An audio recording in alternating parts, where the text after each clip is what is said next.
जय जय रघुवीर समर्थ. जय जय रामकृष्ण हरी. तर आपण कृतज्ञतेबद्दल एवढं बोललो. तर रामेश्वर भट्टांनी तुकारामाबद्दलची कृतज्ञता व्यक्त कशी केली आहे हे आज बघू आणि थांबू. असं आहे, आज तुकाराम आपण बोलायलाच नको. आज कृतज्ञताच बोलू आपण फक्त. तर रामेश्वर भट्ट हे अतिशय व्युत्पन्न ब्राह्मण आणि धर्माधिकारी होते ते. म्हणजे आता हिंदू पर्सनल लॉ असतो, मुस्लिम पर्सनल लॉ असतो, आज सुद्धा असतो. त्यांचं त्यांचं त्यांनी त्यांनी सोडवायचे असतात गोष्ट.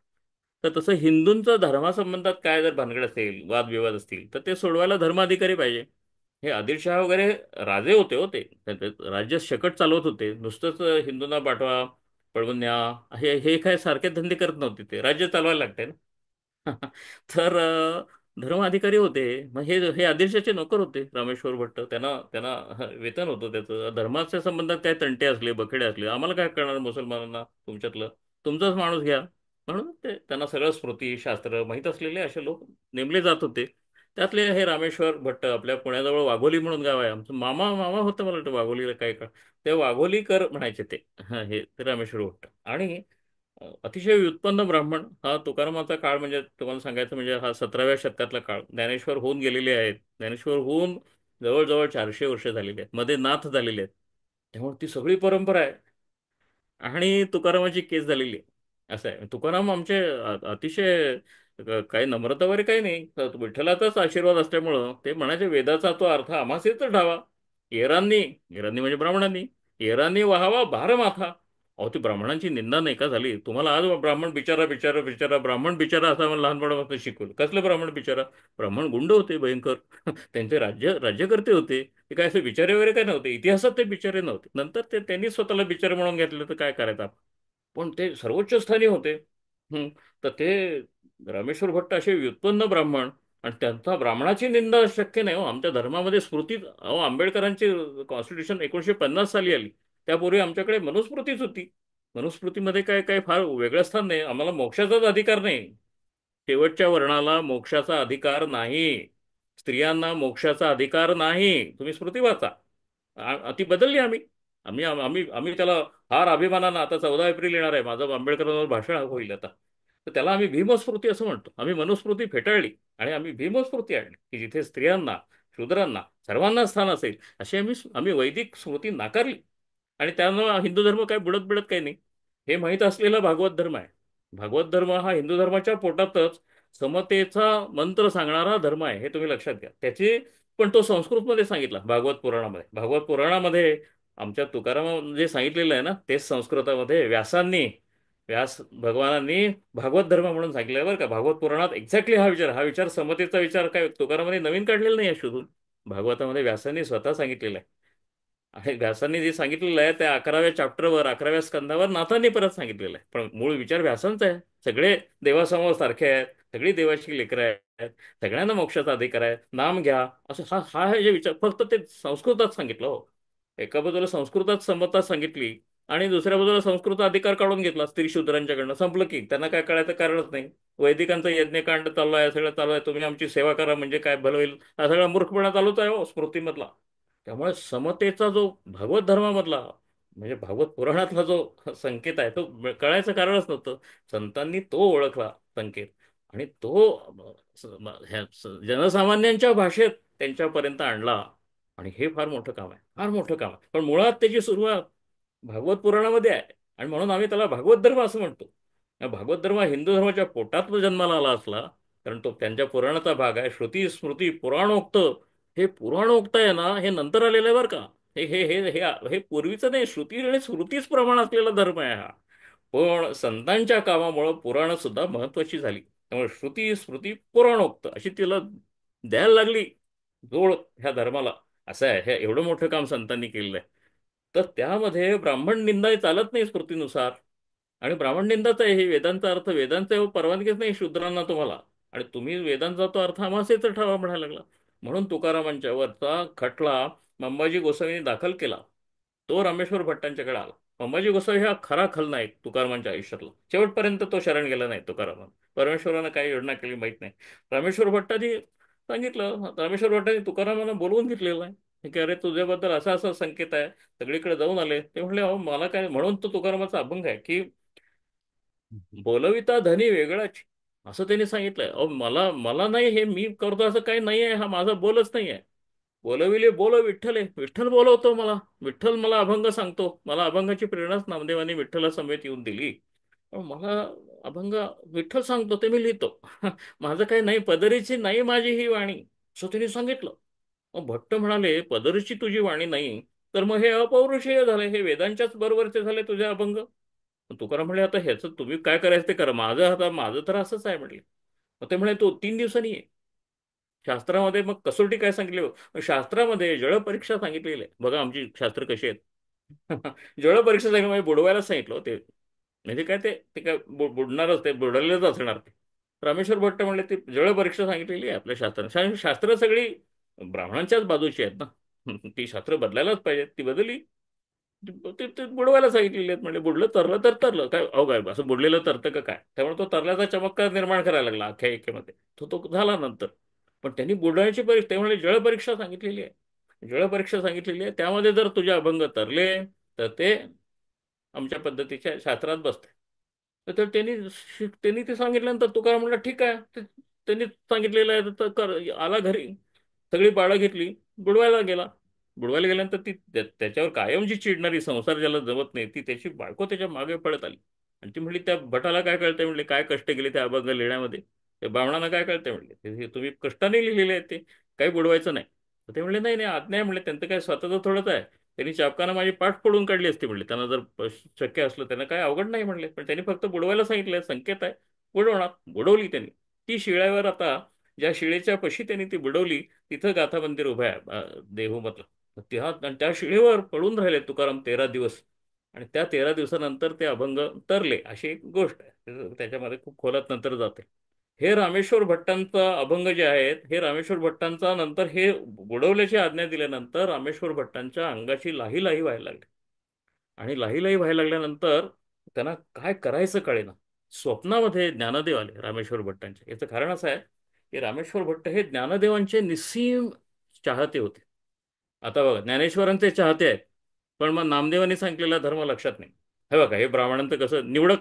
ज्ञानदेव ह्या रामेश्वर भट्टांच्या आईबापांनी, पूर्वजांनी भरपूर त्रास आळंदीत दिलेला आहे. पण ते त्यांनी त्रास देऊन झाल्यानंतर ज्ञानदेव आमचे म्हणले. ते ज्ञानदेव आता आमचे झाले. ज्ञानदेवांच्या काळी आमचे जे होते पूर्वज, त्यांनी ज्ञानदेवांना यथेच्छ त्रास दिला, त्याची आम्हाला लाज वाटली. ते पण नंतर ज्ञानदेव आमचे म्हणले. आणि ज्ञानदेवांची उपासना, ज्ञानदेवाला अत्यंत प्रेम.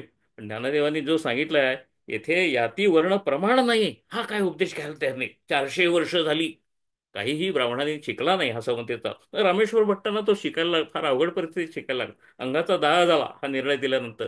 आणि ज्ञानेश्वर स्वप्नात आले राहते, कारण ज्ञानेश्वरावर खरंच प्रेम होतं त्यांचं. आणि मग ते आल्यानंतर ज्ञानेश्वरांनी सांगितलं अरे हा तुकाराम आहे ना, ह्याला तू शरण जा म्हणले, हा विठ्ठलाचा अवतारच आहे म्हणले, ह्यालाच शरण जा. तू काय असं शूद्र हे असं काय तर सोडून दे सगळं, तुझं मूर्खपणा आहे म्हणले. त्याला जाऊन शरण जा, तुझं सगळं व्यवस्थित होईल. ज्ञानेश्वरांचा संदेश स्वप्नात गेले, उठले सकाळी आणि तुकारामाला शरण गेले. आणि तो दास थांबला. त्यानंतर त्यांनी शिष्यत्व पत्करलं तुकारामांचं. आणि तुकारामांचे पहिले ब्राह्मण शिष्य हे. आणि रामेश्वर भट्टांनी आज सुद्धा देहू संस्थानामध्ये जे तुकारामाची आरती जी म्हटली जाते, ती रामेश्वर भट्टांनी केली आरती. ती आता आपण आरती म्हणणार नाही आहोत, आपण नंतर कधीतरी जरूर म्हणू. पण रामेश्वर भट्टांनी लिहिलेली रचित अशी तुकारामाची आरती आहे. तर त्या रामेश्वर भट्टांचे तुकाराम स्तुतीचे 2-3 अभंग आपण वाचू आणि थांबू. असा तो हे आहे. हा पहिल्यांदा हा देह त्यांचा जो त्रास झाला त्यांना, तो अभंग आधी वाचतो मी. आणि मग आपण त्यांनी तुकारामाची स्तुती केली तो एक अभंग वाचूया. असे 7-8 अभंग आहेत रामेश्वर भट्टांचेच अभंग म्हणून. तुकारामांच्या गाथेत आहेत बरं का हे, म्हणजे हे वेगळे नाही आहेत कुठे, तुकारामांच्या सरकारी गाथेमध्ये हे आहे. फार समजून सांगायचं काही कारणच नाही आहे. माझी मज आली रोकडी प्रचित, होनी फजित दुःख पावे. माझं मला कळू आलं सगळं असं म्हणलंय. काही द्वेष त्याचा करिता अंतरी, व्यथा या शरीरी बहुत झाली. मी द्वेष तुकारामाचा केला. संतांचा तुम्ही द्वेष केला तर तुम्हाला त्रास होणारच. तो संतांच्या शापामुळे होत नाही. तर तो त्यातली ती प्रवृत्ती, तुम्ही संतांना जर त्रास दिला तर तुम्हाला त्रास होणार. असं एक आश्वासन असल्यासारखंच आहे. तुम्ही नका त्यांना त्रास, तुमचा तुमचा स्वार्थ जपत राहा ना तुम्ही. सज्जनाचा त्रास करू नका. काही द्वेष त्याचा करिता अंतरी अंतरी, अंतरातून द्वेष केला. व्यथा या शरीरी बहुत झाली. व्यथा झाली शरीराला. ज्ञानेश्वरे मज केला उपकार. माझ्यावर उपकार ज्ञानेश्वरांनी केला. ज्ञानेश्वरे मज केला उपकार, स्वप्नी सविस्तर सांगितले. माझ्या स्वप्नामध्ये मला सविस्तर सांगितलं, असा रामेश्वरांनी लिहून ठेवलंय. काय सांगितलं? तुका सर्वश्रेष्ठ, प्रिय आम्हा थोर. असं ज्ञानेश्वरांनी सांगितलं, तुका हा सर्वश्रेष्ठ आहे आणि आम्हाला फार प्रिय आहे तो, असं विठ्ठला ज्ञानेश्वरांनी सांगितलं. तुका सर्वश्रेष्ठ, सर्वाश्रेष्ठ, प्रिय आम्हा थोर, का जे अवतार नामयाचा. नामयाचा अवतार आहे, नामाचा हा अवतार आहे, म्हणले हा नामदेवाचा अवतार आहे, असं ज्ञानेश्वरांनी सांगितलं. आणि सर्वांमध्ये श्रेष्ठ असलेला हा, त्याची तुझं काही घडली रे निंदा. त्याची निंदा तुझ्याकडनं घडली. त्याची तुझं काही घडली रे निंदा, म्हणून हे बाधा घडली तुझ, म्हणून तुला बाधा झालेली. आता एक करी सांगेन ते तुला. एक आता एक करी सांगेन ते तुला, शरण जाई त्याला निश्चय येसी. त्या तुकारामाला तू शरण जा असं मी सांगतो, असं ज्ञानेश्वरांचे. दर्शनेची तुझ्या दोषा परिहार. त्याचं दर्शन घेतलं की तुझ्या दोषांचा परिहार झालाच असं समज. हो येतो विचार सांगितला. असा विचार ज्ञानदेवांनी माझ्या स्वप्नात येऊन मला सांगितला. तोची हा विश्वास धरुनी मानसी. त्याच्यावर विश्वास ठेवत मनामध्ये तो विश्वास धरून, जाय कीर्तनासी नित्यकाळ. नुसते शरण गेले नाहीत, नित्यकाळ कीर्तन तुकारामांचं ऐकायला सुरुवात केली. रामेश्वर भट्टांनी त्यांच्या पायापाशी बसून म्हणे, रामेश्वर त्याच्या समागमे, त्यांच्या ह्या सततच्या सहवासामुळं झाले हे आराम देह माझे. माझ्या देहाचा सगळा दाह जो आहे तो थांबला. आणि देहाचा दाह थांबला म्हणजे काय? देहामुळे होणाऱ्या सगळ्या वेदनाच थांबल्या. कारण मी देह नाही हेच कळू आलं हो. ते मोठं ज्ञानापोटी दाह थांबलेला आहे. तो केवळ असं काहीतरी खास सुटली आणि ती कुठल्या तरी औषधानं थांबली, असा छोटी गोष्ट नाही आहे. ती छोटी घेऊ नये. अशा छोट्या गोष्टी ना फार काळ आयुष्य लाभत नाही. त्याचा गूढ अर्थ आहे त्याच्या मागं, म्हणून तो आहे. तर हा प्रसंग घडलेला आहे. आता त्यानंतर ते तुकारामांचे भक्तच झाले. रामेश्वर भट्टांनी समाधी घेतली पुढे, वाघोलीमध्ये त्यांची समाधी आहे. आता तुकाराम स्तुतीचा एक अभंग वाचूया आणि थांबूया. 10-14 झालेत, एक 2-3 मिनिटात हा अभंग होईल. पंडित वैदिक अथवा दशग्रंथी. पंडित वैदिक अथवा दशग्रंथी, परिसरी न पवती तुकयाची. काय काय स्तुती केली आहे बघा बरं. पंडित असू दे तो, वैदिक असू दे, दशग्रंथी ब्राह्मण असू देत, तुक्याची सर कुणाला नाही, असं रामेश्वर भट्ट सांगताय. ते स्वतः दशग्रंथी आहेत म्हणून तर त्यांना ऑफिसर केलेलं आहे, धर्माचा ऑफिसर केलेला आहे. पण ते ते शब्दज्ञान आहे हो, त्याच्या आतला अर्थ कळायला पाहिजे ना. तसलं शब्दज्ञान आता एआयला पण येते. अक्षरशः चारू तो एआयला वेदांतातले कूट प्रश्न विचार आणि सुरेख उत्तरं देतं. सुरेख उत्तरं देतं. पण त्याला ते ज्ञान नाही हो. हे सगळं शब्दज्ञान आहे. हे आपण फार मोठ्या काळात जगतो आहोत. तर तिथं कळलं पाहिजे आपल्याला. हे याला ज्ञान म्हणत असलं तर ते एआय कडे पण आहे. ह्याच्या खरं ज्ञान ह्याच्या पलीकडचं आहे. हे कळण्याचा आपला वेळ आहे. आणखी हे जर कळलं नाही विज्ञानातनं, तर मग काय, मग ते नाही शिकलं तरी, अडाणी राहिलं तरी चालेल. पंडित वैदिक अथवा दशग्रंथी, परिसरी न पवती तुकयाची. शास्त्र ही पुराणे गीता नित्य नेम, वाचिता ती वर्म न कळे त्यांचे. हे सगळे पंडित वैदिक आहेत ना, हे शास्त्र वाचतात, पुराण वाचतात, गीताचं तर नित्य नेम करतात. त्याचं काय वर्म, त्याचं आतलं वर्म आहे ना, ते यांना कळलेलं नाही हो. शब्द त्यांनी कुठले कर्म अभिमाने, वर्ण अभिमाने. कसं कसा कसं ज्ञान झालंय बघा बरं. ह्याला म्हणायचं पश्चाताप, ह्याला म्हणायचं कृतज्ञता. कर्म अभिमाने, ह्यांच्या कर्माचा अभिमान. आम्ही वैदिक कर्म करतो, आमच्याकडे अग्निहोत्र आहे. अरे काय काय करायचं काय? ते चाटायचं काय अग्निहोत्र? माणूस की नाही तुझ्याकडे? त्यात तूप टाकायचा अभिमान होय तुला? रोज ते जळत ठेवला मी 40 वर्ष. काय करायचं काय? कर्म अभिमाने, वर्ण अभिमाने, नाडले ब्राह्मण कलियुगी. बघा बरं, रामेश्वर एक ब्राह्मण सांगतोय कशामुळे ब्राह्मण नाडले. एक ब्राह्मण सांगतोय, कर्म अभिमाने, वर्ण अभिमाने, नाडले ब्राह्मण कलियुगी, तैसा नव्हे तुका वाणी व्यवसायी. तुकाराम तसा नाही, अभिमानानं नाडलेला नाही, वाणी व्यवसायी. तैसा नव्हे तुका वाणी व्यवसायी, भाव त्याचा पायी विठोबाचे. त्याचा संपूर्ण भाव त्यानं विठोबाला अर्पण करून टाकलेला आहे. त्याच्यात त्याचा स्वच उरलेला नाही, असा हा तुकाराम आहे. अमृताची वाणी वरुषला शुद्ध. आता हे अमृताची वाणी आहे हो. ह्या तुकारामाचे अभंग पायाशी बसून ऐकल्यानंतर, अहंकार गेल्यानंतर, अमृताची वाणी वरुषला शुद्ध, करी त्या अशुद्ध ऐसा कोण. ह्याला अशुद्ध करेल असं कोणाची भीती क्षितीच नाही म्हणले. ह्याच्या वाणीतून अमृत झरतं. चहू वेदांचे हे केले विवरण. चार वेदांचं विवरण ह्याच्यातून बाहेर पडतं बरं का. आणि हा वेदांचा अधिकार याला नाही असं म्हणणारे रामेश्वर भट्ट आहेत खरे तर पूर्वाश्रमामध्ये. पण आता ते काय म्हणतायत, चहू वेदांचे हे केले विवरण, अर्थ ही गहन करून या. त्यातला खोल अर्थ जो आहे ना वेदांमधला, आम्ही नुसतेच भार वाहत होतो, त्याचा अर्थ त्याने आम्हाला सांगितला. उत्तम, मध्यम, कनिष्ठ, वेगळे करोनी निराळे ठेविले. काय काय काय काय ग्रेडेशन्स कशी आहे ते सगळं आम्हाला समजावून सांगितलं ह्या तुकारामांनी. भक्ती ज्ञाने आणि वैराग्य आगळा. ह्याचं भक्ती ज्ञान काय, ह्याचं वैराग्य काय, असं आम्हाला बघण्यात नाही हो. कारण ते चरित्र आहे ना त्यांचं. भक्ती ज्ञाने आणि वैराग्य आगळा, ऐसा नाही डोळा देखील. ह्यांच्यासारखा वैराग्य माणूस मी बघितला नाही. यांच्यासारखा भक्तीमुळे येणारं ज्ञान जे आहे ते आलेला माणूस हा एकमेव आहे, असं मी बघितलं नाही माझ्या आयुष्यामध्ये. जप, तप, यज्ञ, लाजविली दाने. अहो लोकांचे जप काय, तप काय, दान काय फिकी पडतील, असं ह्या तुकारामाचं चरित्र आहे आणि आचरण आहे. फक्त विठ्ठला पलीकडे याला काही नाही हो. जप, तप, यज्ञ, लाजविली दाने, हरिनाम कीर्तने करून या. फक्त हरीचं नाम घ्यायचं आणि आचरण तसं ठेवायचं, सगळीकडे विठ्ठल समत्वानं बघायचं. एवढ्या आचरणाच्या जोरावर ह्यांनी जप तप यज्ञ सुद्धा आणि दान सुद्धा क्षुद्र करून टाकली एकदम.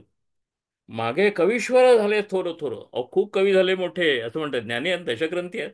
मागे कवीश्वर झाले थोर थोर, नेले कलीवर कोणे सांगा. काय म्हणतात बघा ते, सदेह कोण गेलंय म्हणले वैकुंठाला. हा सदैव वैकुंठाला गेला. हा तुकाराम गेल्यानंतरचा अभंग आहे. स नेले कलीवर कोणे सांगा. कलीवरा सकटच गेलं कोण झालं यापूर्वी. म्हणे रामेश्वर सकळा पुसोनी, गेला हो विमानी बैसोनिया. विमानात बसून ते गेले. असं तुकाराम स्तुतीचे अभंग आहेत. नंतर वेळ येताना आपण परत एकदा बघू. आपण आता इथेच थांबूया. जय जय रघुवीर समर्थ. जय जय राम कृष्ण हरी.